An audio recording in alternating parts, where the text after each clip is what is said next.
Hell yeah. This might be a long one, but a good one. And we can just get right to the points that I want to make. So in this video, I'm comparing a paddle cat with a round boat. And both, I think, can have design improvements that look more like the other. And so if I want this paddle cat to look like my round boat, I want it to do two things currently. I want to be able to lean to this corner and then release 3/4 of the boat. And so we can just actually visualize a straight cut through here where it's, and then so all the hinge or the pivot has to come right from the hip. So if I lean into this back 3/4, there's going to be like a hinge, a line of hinge that the boat is going to tip over onto. So a lot of this will be out of the water.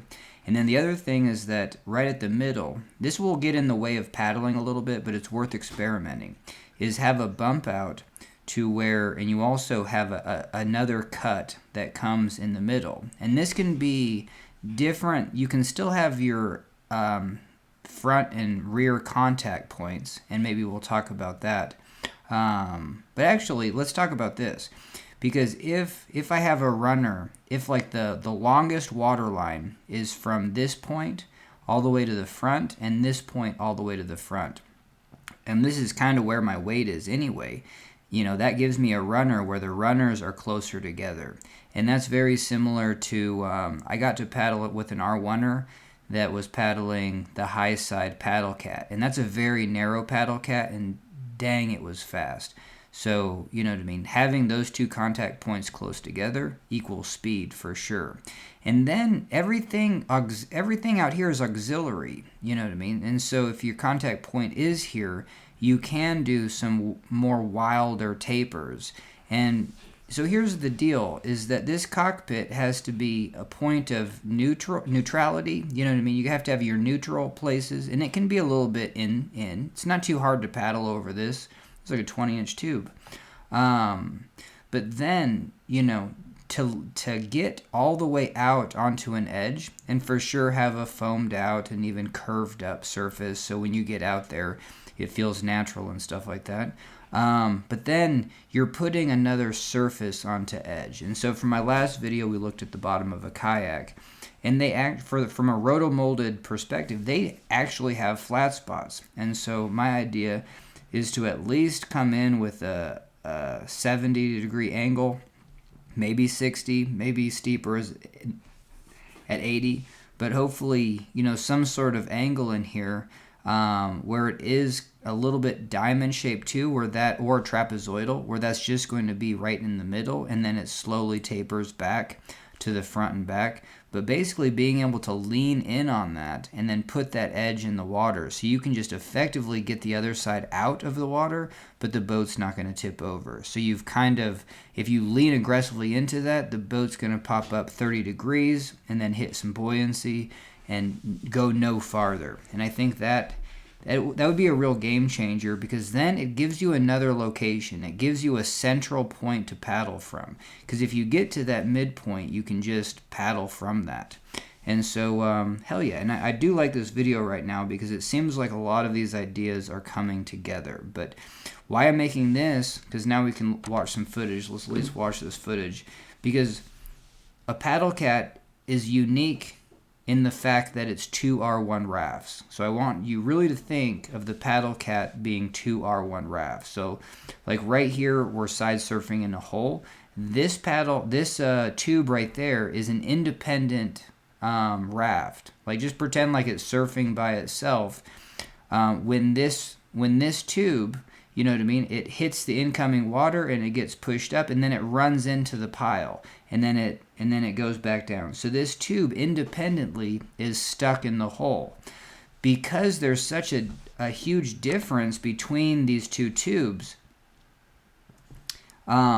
is that like right here, like even to catch is amazing, because like, hey, I'm out on this tube, but it's almost like a video game.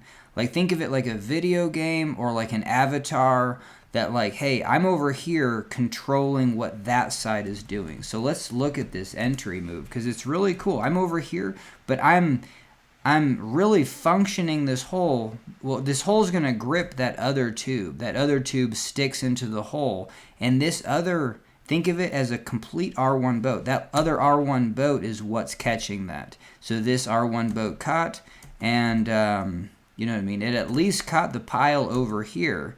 And then once we caught, actually this, the one that I'm on, now becomes a second R1 boat, and that actually is taking control now because that's now doing a shoulder turn back into the wave.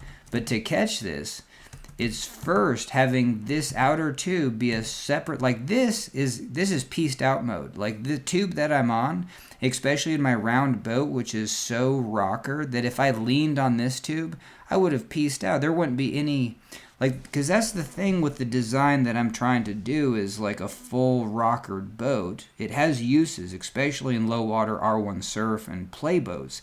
And that's kind of what I, trying to get boaters on the water every day, from like hey, I have something small to play on. Well, cool, go build your skills and stuff. I think that's a real huge, place where the industry could actually be like, hey, this is your 8-foot boat. And it's super fun for low water and play and eddies and even wintertime lake paddling and stuff like that. That's kind of my focus.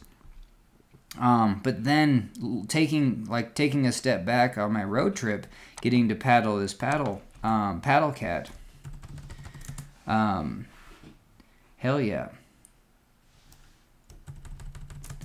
All right, lost my train of thought, but there it is. So this tube is an R1 boat. If I was just heavily leaned on my round boat, like this would be out of the water. And even the V-shaped design that I want to do, this for sure would be out of the water. If I had to catch this hole, I would have to put my tube in that I'm on and, do that. So this is the coolness with the paddle cat. Now I think it's too big for play, you know what I mean? But it's got huge, like the RMR Fat Cat could be good size for doing a lot of different things, especially once you learn the dynamics. I think it's harder to learn like the nuances in such a large boat. I think, so that's where I'm kind of, like what could we do to improve this?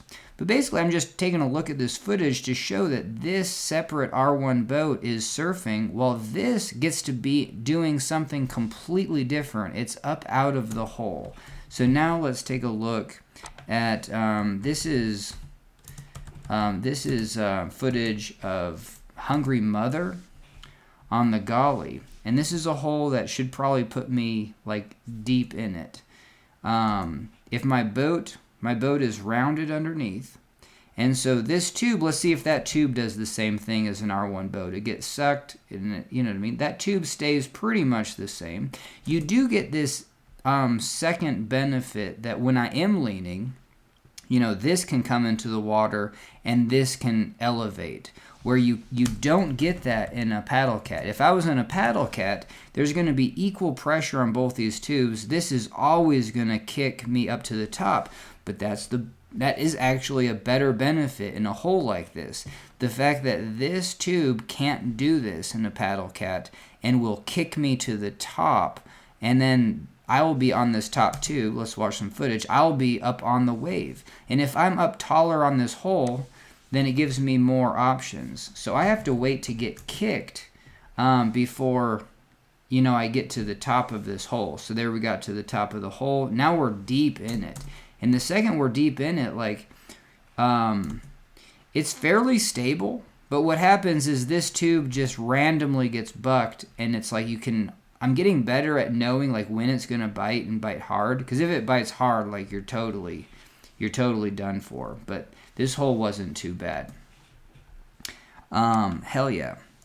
So this is Surprise Hole.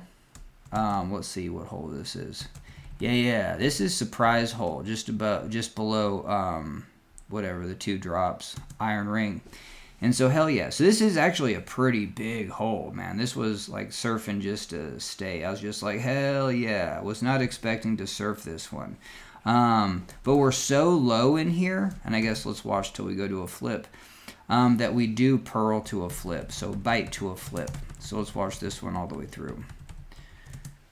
All right, so Surprise Hole, and if we were in a cataract, that pearl would have boosted me up onto my outer tube. This tube should sit more flat, but my boat is so rounded and rockered that, you know what I mean? Well, there it sits flat, you know, and maybe I have some. So this is I don't mind a round boat. I think actually the V design will be helpful because you can get kicked to the top. But look at this. We're so low in here that compared to, if this was the cat tube, this cat tube would be constantly digging into that water and then pushing me to the top. But that gives me a more surfable ride. And so we'll take a look at a big wave that's more surfable. Even though this is a hole. So what we're going to do is we're going to take a look at the M wave. And this shows you how, like, hey, that's a hole. Like, this should be pretty similar to Surprise Hole.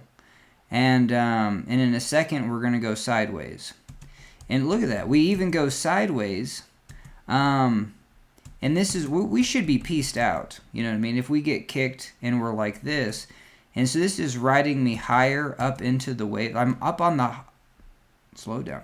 But anyway, so this separate R1 boat is still surfing. You know what I mean? And it still can't get over the wave. In my round boat, if I'm on the downstream tube and already up over the pile, my boat is so rockered. This tube is out of the water, and I'm getting pieced out. You know what I mean? So the fact that this tube is just naturally digging in because there's a vacancy underneath these two tubes allows this one to hold me in. And then, you know, and then sky's the limit. I could jump over here and drive that one in. I can drive this one in. And so it gives me... This isn't rockered enough. This boat hardly has any rocker, and it would be too long for a playboat. And so reduce the length, increase the rocker, just those two things. It can be the same design, would really help control the surf in this hole. But paddle cats just want to surf. So let's take a look at how that one, so we're getting kicked.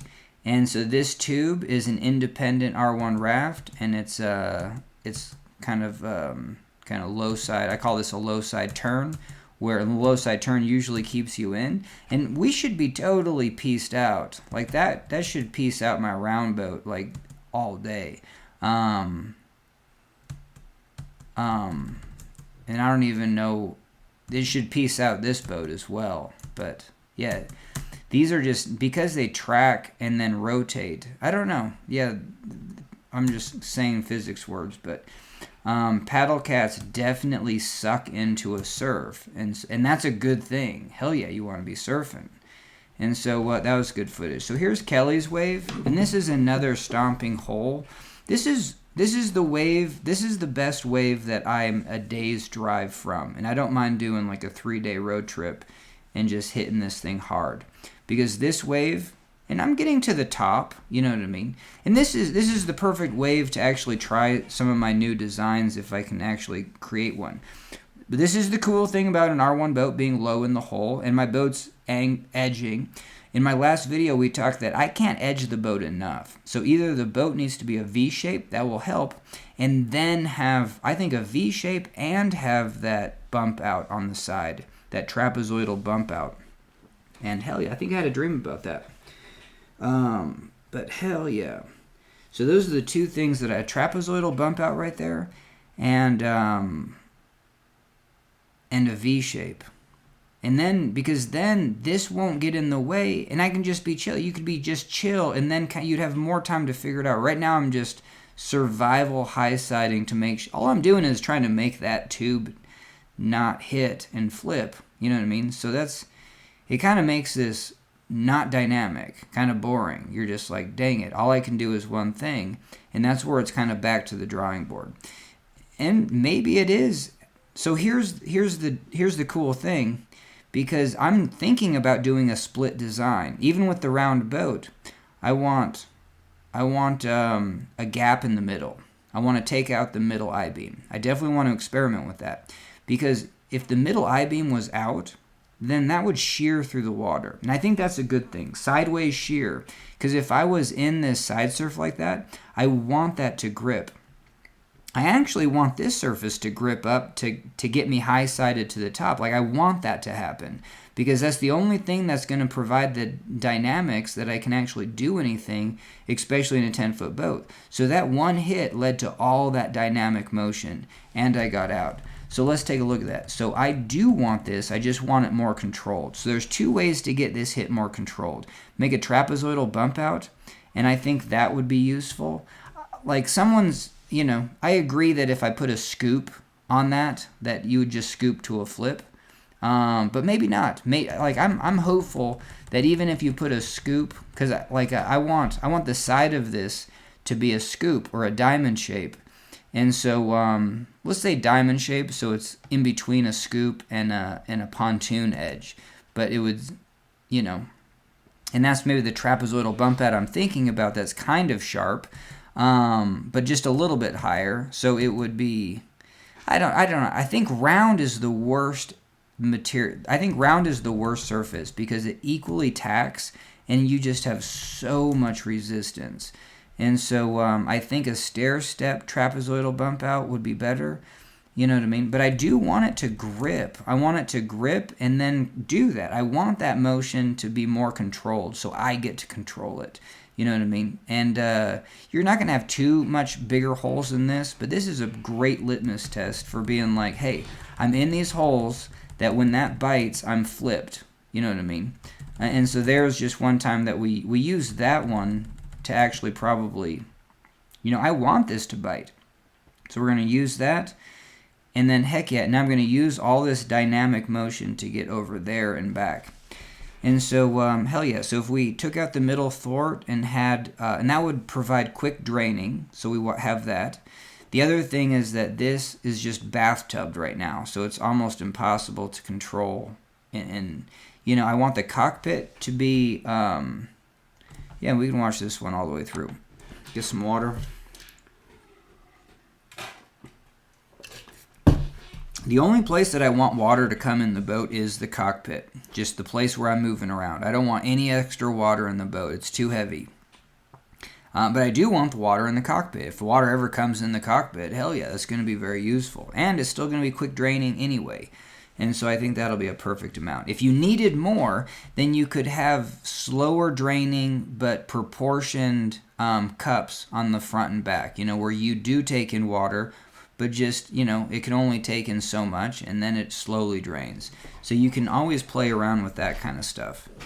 But hell yeah, so the design that I'm thinking, that I really want to try, is essentially two kayaks, connected together in a V shape. So when you're on one, the other one's out of the water, and then a gap between them. And then the traditional, nothing changes with the cockpit. So the cockpit is still a rectangular cockpit. It's soft. It's foam, it's inflated material. It can set on top of whatever boat that I'm designing. But just from a physics perspective, underfoot is going to be, one thing, that's the dynamics of what's touching the water. The cockpit is what I'm touching, you know what I mean? And those two come together, right? And hell yeah. And so with that design, there would be a gap in the middle between those two kayak surfaces. And in the cockpit, you would have to have some sort of mesh. So it would be rapid draining, and you wouldn't fall through. But that gap, and so if it was an I-beam floor, you would just be missing one of the middle I-beams. And so I'm hoping that would provide a shear, so this boat could actually shear up to the top of a wave. I actually do want that resistance. I don't want the resistance to come from right there, because that motion just is torque. It's just instant flip.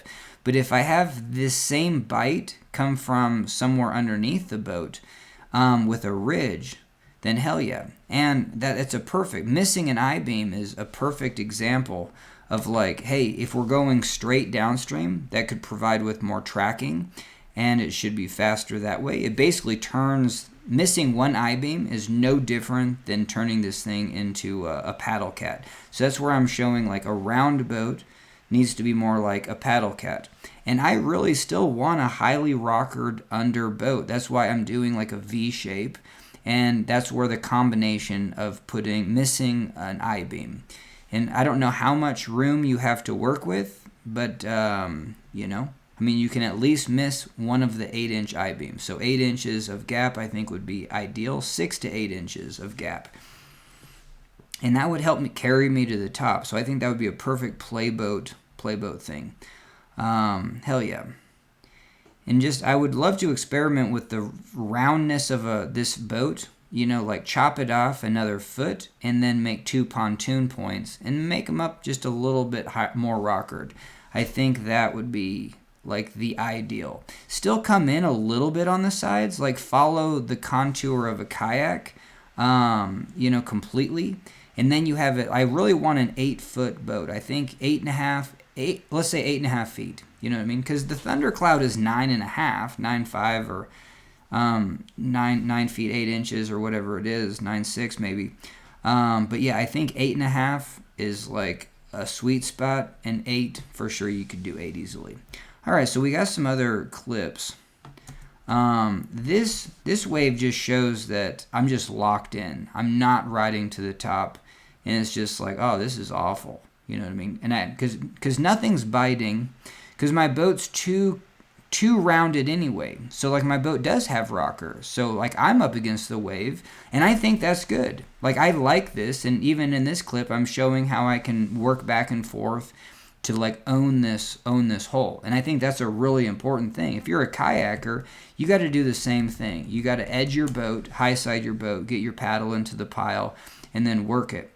What's happening is this boat just feels a little bit too locked in. It's totally full of water, which sucks. And so that's the other thing. So reduce the locations that water can bathtub, and then that's going to make this move more. See how much water is in that? It's just, that can make that more highly dynamic. So let's just take a look at this, just because this is like one of the bigger, more challenging waves. I don't know, it's really hard to compare because these waves are kind of designed to be sucky and fast. And so, but I don't know what my round boat would look like, because that was just such a cool little wave. All right, hell yeah. And then we have this whole, so this is where I just fall out of my boat. And, oops, sorry, might as well show that. Yeah, so this is just kind of a low water surf, and one of the commenters is like, hey, your boat surfs better without you than with you. And so let's take it back, because this is a round boat, and it's surfing really well. So, and this is a fully rockered, because I even got foam underneath those thwarts to make the rocker even more. And what happens is that if you have a fully round boat, it low side surfs so well. So at this wave, I've been going a lot during low water, and it's really difficult to surf. All these waves are just almost incredibly difficult to surf. I think even just for the novice, just, because they require low siding. You have to get your weight low down in this trough, and if any of your weight is outside of the trough on the top, then you just get pieced out. But this shows where, hey, because it's a rockered boat, that downstream tube isn't touching a darn thing. And so this is very similar to the design that I want to do, where it's a 3/4 design. And here I'm pulling myself in. I guess you should be able to watch it once. I got to get better at that. So we're going to see me pull myself in. The boat goes up at an angle. And this is also what I really want to work on, is if I did do the trapezoidal bump out, what I want to do is take this angle and make it let's just say 70, because it's going to be really hard to do a 60-degree angle. I think 60 would be sweet, but 70-degree angle. Because I think you're going to have to, because I also want, because even a kayak has another edge, so I think that's what you do. I think maybe you just make this a 45-degree. Doesn't that, I don't know what the hell I was even saying with the 70. That made no sense. This really has to be no more than a 45-degree angle for your last edge. And the kayak's only like 30, maybe 30, 35 degrees. But, so that's what we're shooting for, 30 to 45. How about just 30 degrees? But a 30-degree flat spot right here. So when you do hit this trapezoidal bump out, so a little bit of bump out, and you are going to have a vertical or maybe a negative slope, at that 70 degrees. But that's, you're never going to be putting that on the edge. You know what I mean? We're just trying to reduce the verticalness when that stabs. And I think you could get that down to about 8 to 10 inches. Then you're going to have a 30-degree taper, and that's going to be the edge that you can lean on, and that's going to have a hinge that's outside of your neutral. So if you want to lean on that hinge, you have to, sit out here, and then you'll lean onto that 30 degrees. And then the boat will ramp up 30 degrees. And that's going to be 30 degrees, from where this flat surface would have been anyway. And then if I separate these two in a V shape, I'm thinking it doesn't have to be more than 10 degrees. Getting an extra little bit of juice on that is like really all I need for that not to get in the way. And so here is, so this is Hungry Mother. I really want to show, so this is just low water. This is at Conestoga. And this just shows that with a small boat, this is a 10-foot boat, it gets in the way. A lot of stuff gets in the way. Like right now I should be edging this boat, and this should be out of the water. And if I did have a V shape and I'm on this tube, I'm going to get sucked lower into the hole. So that's the cool thing about having rocker underneath the boat, or my V-shaped design that I'm thinking about, because all the physics says you're going to be lower into the hole. And so, like I'm trying to edge my boat so hard just to keep this out, and doing this. And even this, just instantly bathtubs, and then the dynamics just kind of suck. It's like it's really hard to focus on anything. We're having two stabby points up front that don't take in water, and maybe a scoop. Maybe we could do some enders.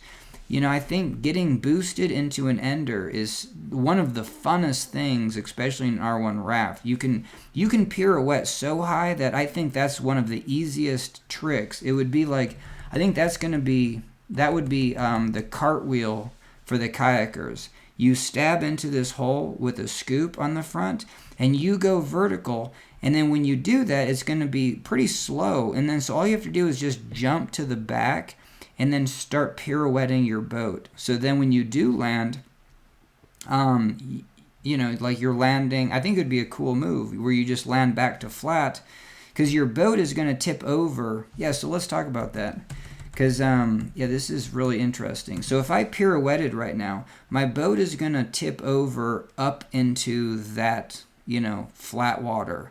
And then and also, just work with me, but hell yeah, the boat's gonna pirouette and then just do a flop, like right over onto itself. But as it goes vertical, if I kick my body to one of these tubes and do a pirouette, it's gonna land onto that surface upright. And so I think that is actually, if kayakers can do a loop, we should be easily able to stand vertical and then punch into the back of our boat and then rotate it, just because our body can punch into one of the sides, and you should be able to do a pirouette and land back flat. So those are the things that, hell yeah. And then so even just looking at this footage, I would have two kayaks. One would be at a slanted angle. It doesn't have to be much, but even just right now, I want that to be like 9 inches out of the water. So maybe up to 20 degrees.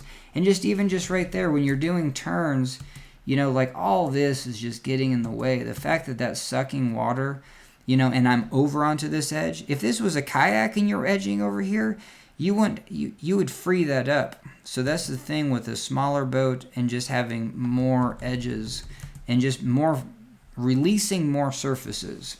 And then just starting out with one strip down the middle, because I still think like where's this footage? Sorry about that. Yeah, this is probably the clip. This really shows that this paddle cats are two R1 boats. You have like an Avatar over there, and it was fun to actually paddle this thing. It's big, that's the only thing, and it's really difficult to nuance the dynamics. But we did a good job at this wave park to get enough under our belt to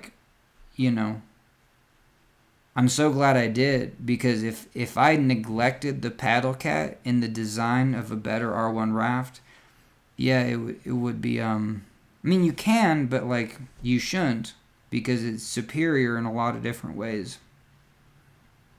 All right, hell yeah. All right, so I think, this M surf, we'll probably leave it here. Get to wash this one.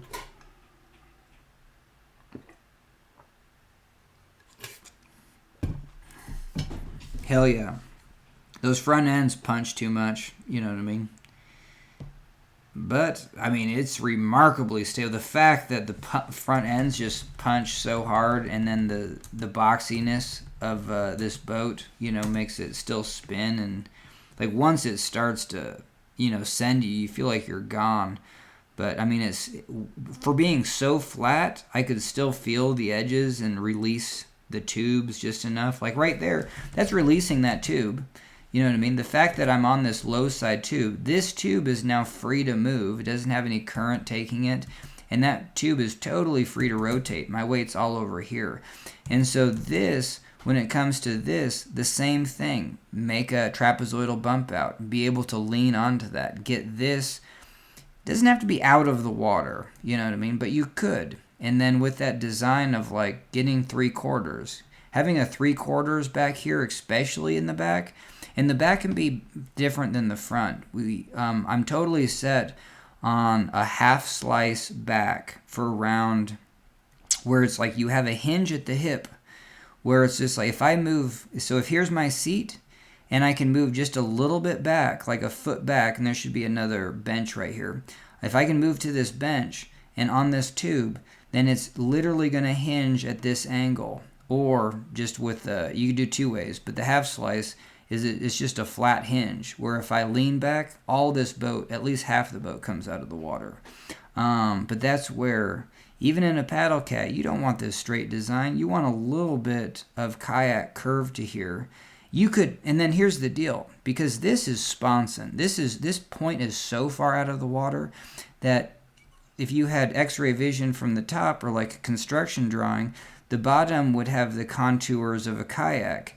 And what you would so if the bottom looked like this, following the contours of a kayak, but then this was square and boxy, then it gives you that 3/4 hinge. Because if here's the outer curve, you know, on the water surface, and then in a kayak, here's your 3/4 pivot, then when I get onto this tube, now I'm pivoting. So you're going to have two pivots, one hinge there, and then the other is just kind of like, yeah, and the 3/4 pivot is a little bit higher. So we've already looked at that on my round boat, is you want that 3/4 pivot to be very close to your neutral. Like if you just move inches from your neutral, you're on 3/4. And I think that is the most important thing for an R1, is to have very hard chined pivots, especially off the back, because they're not getting in the way of the dynamics going forward. And so you can have like and that's where, just from a functional perspective, a half slice has a very hard break right behind the hips. Whereas just like if you just lean back on it, you're leaning back on a larger, flatter surface. And so in my last video, we really talked about how the most stable thing is to pivot, you know, have a hinge, you know, or a hard chine, a hard corner, and then when you move past that, the boat tips, and it tips on a flat surface. And the longer that flat surface is, the more control you have. And so that's a half slice. You're pivoting back on a very knife-like but very flat surface, and you can move that through the water, and it's a flat surface. You get a lot of stability. Rounded surfaces, which are really useful for the front to like have continuous contact, like a wheel going up over a rock in mountain bikes, very similar to mountain biking, but it's only going to contact what it hits, and so that is a more unstable position, especially for if you were to switch positions and then lean off that contoured surface of the front, you know, you wouldn't have any stability. It would just constantly roll to a flip.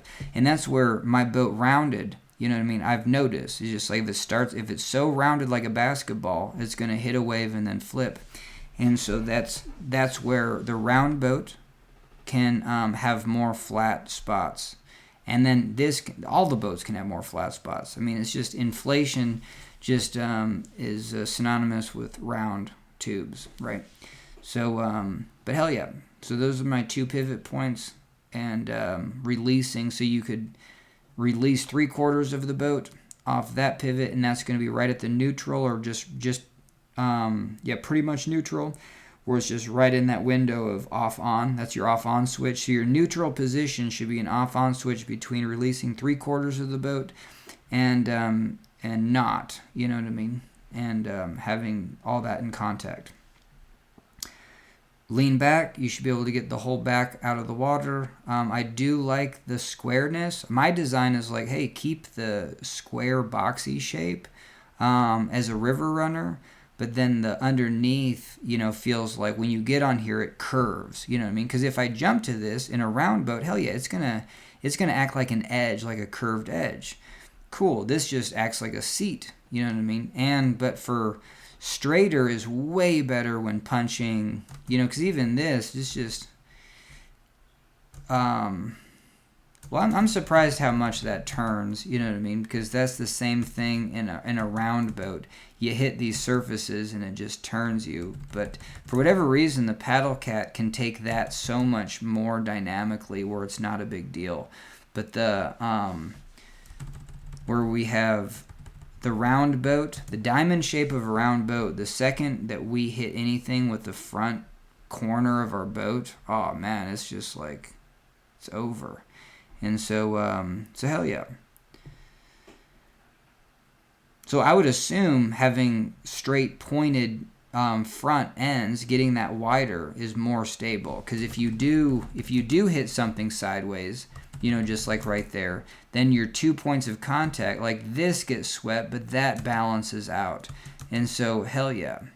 And yeah, so I think that seems pretty useful, but still having the dynamics where if you're jumping on the tubes underfoot, it's still more shaped like the edge of a kayak. All right, hell yeah, this is a good surf. So again, we're gonna end with this surf, and I think we're done. So hell yeah. So thanks for joining me. This was a good one. Slowly getting to what just I think the physics are. You know, half of it's just like, what are the physics that are going on, and how do we capitalize off the physics? And being, you know, honest. Being honest of what's happening. All right, hell yeah.